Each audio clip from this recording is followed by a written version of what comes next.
আসসালামু আলাইকুম রহমতুল্লাহি অবরাকাতু। আপনাকে যদি কেউ জাদু করে থাকে, আপনাকে কেউ যদি তদবির করে, আপনাকে যদি কেউ বান মেরে থাকে, আপনার জাদু টোনা একেবারেই 1 মিনিটের মধ্যেই নষ্ট হয়ে যাবে। 1 মিনিটের মধ্যেই আপনি ভালো হয়ে যাবেন তাৎক্ষণিকভাবে। আমলটি করার সাথে সাথে আপনাকে একটি দোয়া শিখিয়ে দিব। এই দোয়াটি পড়ে শুধুমাত্র আপনার শরীরের মধ্যে ফু দিবেন, দম করে ফু দিবেন। ফু দেওয়ার সাথে সাথেই ইনশাআল্লাহ আপনার উপরে যে জাদু করা হয়েছিল, আপনাকে যে বান মারা হয়েছিল, আপনাকে যে সমস্ত জাদুটোনা করে আপনাকে অসুস্থ বানিয়ে রাখা হয়েছে, এই অসুস্থ সঙ্গে সঙ্গে কেটে যাবে। শুধুমাত্র একটি আমল করবেন। এই আমলটি করার পর আপনি সুস্থ হয়ে যাবেন, অসুস্থ থেকে মুক্তি পাবেন ইনশাআল্লাহ। প্রিয় মা বোনেরা, প্রিয় ভাইরা আমার, অনেকেরই বান মেরে থাকে, অনেকেরই জাদুটোনা করে, যার কারণে তাদের বিবাহ হয় না এবং কি সে সারা বছর অসুস্থ থেকে যায়। এমন অনেক ভাই বোন রয়েছেন যারা অসুস্থর পর অসুস্থ, একের পর এক অসুস্থ, একটার পর একটা অসুস্থ তার শরীরের মধ্যে লেগেই থাকে। এই সমস্যার সমাধান হবে, জাদুটোনা কেটে যাবে, জাদুটোনা একেবারে চিরতরে চলে যাবে। জাদু বান যত রকমের সমস্যা আছে জাদু সংক্রান্ত সকল সমস্যার সমাধান 1 মিনিটের মধ্যে হয়ে যাবে। শুধুমাত্র এই আমলটি আপনারা করবেন ইনশাআল্লাহ। বিশ্বাসের সাথে অবশ্যই আপনারা আমলটি করার চেষ্টা করবেন। বিশ্বাসের সাথে যদি আমল না করা হয় তাহলে কিন্তু কার্যকর হবে না। কারণ বিশ্বাসটার নামই হলো ঈমান। ঈমান রেখে, বিশ্বাস রেখে আপনি আমলটি করবেন। প্রিয় মা বোনেরা, অনেক ভাই বোন রয়েছেন, অনেক মা বোনেরা আপনারা বলেন, হুজুর আমাদেরকে একটি জাদু কাটার, জাদু ভেঙে ফেলার, এবং যদি কেউ কবিরাজি করে, যদি কেউ বান মেরে থাকে, এই বানটাকে নষ্ট করার একটি আমল শিখিয়ে দিন। অনেক মা বোন বলেন, অনেক ভাইয়েরাও বলে থাকেন। আজকে আপনাদেরকে এই কিতাব থেকে আপনাদেরকে একটি আমল শিখিয়ে দিব, খুবই শক্তিশালী, খুবই পাওয়ারফুল একটি আমল। এই আমলটি যদি আপনারা করতে পারেন, সকল জাদুটোনা নষ্ট হয়ে যাবে, সকল বান কেটে যাবে, আপনি সঙ্গে সঙ্গে সুস্থ হয়ে যাবেন। শুধুমাত্র এই ছোট্ট দোয়াটি আপনি পানির মধ্যে ফু দিবেন। পানির মধ্যে ফু দিয়ে আপনি খেতে পারেন, অথবা যদি আপনি পানির মধ্যে ফু দিয়ে পানি না পান করতে চান, তাহলে আপনি শুধুমাত্র হাতের তালুতে ফু দিবেন। ফু দেওয়ার পর আপনি সমস্ত শরীরের মধ্যে মেসেজ করে দিবেন, অথবা শরীরের মধ্যে আপনি ফু দিয়ে দিবেন। সঙ্গে সঙ্গে আপনার জাদুটোনা কেটে যাবে। সঙ্গে সঙ্গে আপনার যত রকমের জাদু আপনার শরীরের মধ্যে করা হয়েছিল, সব জাদু কেটে চূর্ণ বিচূর্ণ হয়ে যাবে। প্রিয় মা বোনেরা, প্রিয় ভাইয়েরা আমার, আপনারা অনেকেই সমস্যার মধ্যে ভোগেন, যার কারণে আজকে আপনাদের জন্য এই আমলটি নিয়ে এসেছি। সেই আমলটির নিয়ম এখন আমি আপনাদেরকে 9 নাম্বার একটি আমল রয়েছে, এই আমলটার কথা প্রথমে আমি আপনাদেরকে বলে দেই। যে ব্যক্তি জাদু টোনায়, নিজের আসরে কিংবা বদ নজর ইত্যাদিতে আক্রান্ত হয়েছে, অনেক মানুষ বদ নজর দিয়ে থাকে, মানুষের দৃষ্টি খারাপ, মানুষের কিছু কিছু মানুষের দৃষ্টি খারাপ রয়েছে। আল আইনু হাক্কুন, মানুষের দৃষ্টি, এটা যে কুদৃষ্টি রয়েছে এটা সত্য, এটা একেবারেই সত্য, হাদিস শরীফের মধ্যেও এসেছে। এজন্য কেউ যদি আপনাকে বদনজর দিয়ে থাকে, কেউ যদি আপনাকে জাদু করে থাকে, কেউ যদি আপনাকে বান মেরে থাকে, সকল বান, সকল জাদু মন্ত্র এবং সকল বদনজর ইত্যাদি আক্রান্ত হয়েছে এমন ব্যক্তি যদি সে নিম্নের দোয়া পড়ে, তাকে দম করে, নিজেকে নিজেই দম করে, নিজেকে নিজেই ফু দেয়, তাহলে তৎক্ষণাৎ ভালো হয়ে যাবে ইনশাআল্লাহ। তো প্রিয় মা বোনেরা, আপনাদেরকে এখনই এই আমলটি আমি আপনাদেরকে শিখিয়ে দিতেছি। এর আগে আমি আপনাদেরকে কিছু কথা বলে নেই। আপনাদের মা অথবা আপনাদের বোন অথবা আপনার ভাই এই রোগে আক্রান্ত হতে পারে। যেই এই রোগে আক্রান্ত হবে, আপনি ভাই হয়ে আপনার বোনকে এই দোয়াটি পাঠ করে দম করতে পারেন, অথবা আপনি সন্তান হয়ে আপনার মার শরীরের মধ্যে এই দোয়াটি পাঠ করে আপনি ফু দিয়ে দিবেন, আপনার মা পুরাপুরি সুস্থ হয়ে যাবে। আপনি বোন হয়ে আপনার ভাইয়ের শরীরের মধ্যে ফু দিবেন এই দোয়াটি পাঠ করে। ফু দেওয়ার সাথে সাথে তার জাদু মন্ত্র, সকল জাদু মন্ত্র ভেঙে যাবে, চূর্ণ বিচূর্ণ হয়ে যাবে। অথবা আপনার স্ত্রী কেউ জাদু করেছে, আপনার স্ত্রীকে কেউ জাদু করেছে, আপনার সংসারে অশান্তি চলে আসছে, আপনার সংসারের মধ্যে আহ, শুধু ঝগড়া চলে, অশান্তি আর অশান্তি। আপনি এই আমলটি করে, এই দুয়াটি পাঠ করে আপনার স্ত্রীর শরীরের মধ্যে আপনি ফু দিয়ে দেবেন। এই নিয়মগুলো বলতেছি এই কারণে, যেন আপনি কাকে কাকে এই এই কিভাবে আপনি আমলটি করবেন, কিভাবে কাকে ফু দিবেন, কিভাবে কাকে আমল করবেন, এই আমলের কথা না বললে আপনারা বুঝবেন না। এই জন্য বলা হইতেছে আপনি আপনার স্ত্রীর শরীরের মধ্যে এই দোয়াটি পাঠ করে ফু দিয়ে দিবেন, আপনার সংসারের মধ্যে সুখ শান্তি চলে আসবে। কারণ হলো আপনাকে, আপনার ওয়াইফকে, আপনার স্ত্রীকে জাদু করে রাখার কারণে আপনার সাথে দ্বন্দ্ব হয়, আপনার সাথে ঝগড়া হয়, নিত্য নতুন ঝগড়া একের পর এক হতেই থাকে। আপনি আমলটি করে আপনার স্ত্রীর শরীরের মধ্যে ফু দিয়ে দেন, তাহলে আপনার স্ত্রী পরিপূর্ণ সুস্থ হয়ে যাবে, আর আপনার সাথে ঝগড়া করবে না। অথবা আপনি একজন স্ত্রী হয়ে আপনার স্বামীর শরীরের মধ্যে ফু দিতে পারেন। আপনার স্বামীকে কেউ যদি জাদু করে থাকে, কেউ যদি মন্ত্র করে থাকে, কেউ যদি বান মেরে থাকে, আপনার স্বামী অসুস্থ হয়ে গিয়েছে, অসুস্থ ভালো হয় না, অথবা আপনার সাথে ঝগড়া করে, অথবা আপনার সন্তানকে দেখতে পায় না, এমন অহর অহর ঘটনা সমাজের মধ্যে ঘটে, যা আমরা অনেকেই বুঝতে পারি না যে এই সমস্যাটা কিসের কারণে হচ্ছে।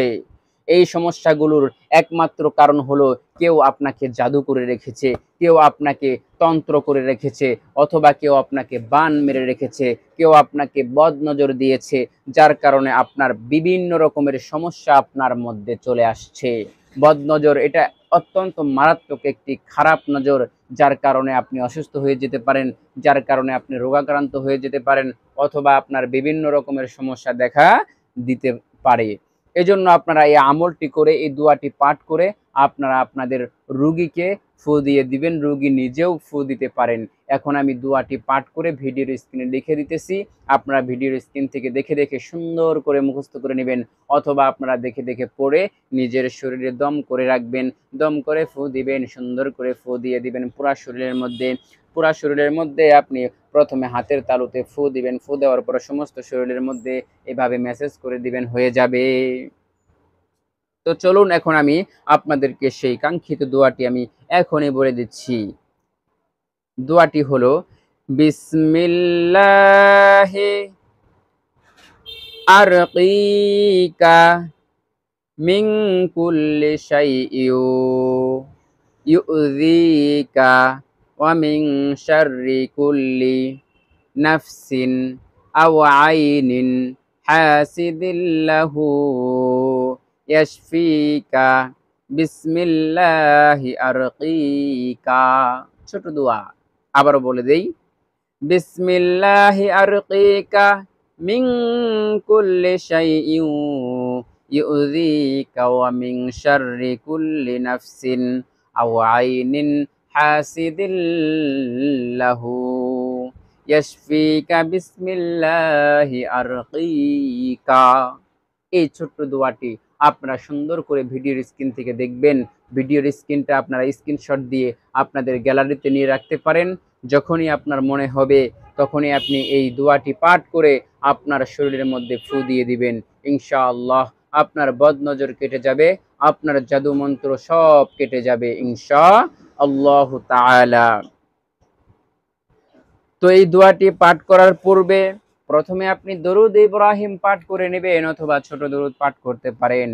আপনি এই দোয়াটি পাঠ করার পূর্বে আপনি 3 বার দরুদ ইব্রাহিম পাঠ করবেন, অথবা ছোট্ট দরুদ পাঠ করবেন সাল্লাল্লাহু আলাইহি ওয়াসাল্লাম, সাল্লাল্লাহু আলাইহি ওয়াসাল্লাম। এই দরুদটি পাঠ করবেন।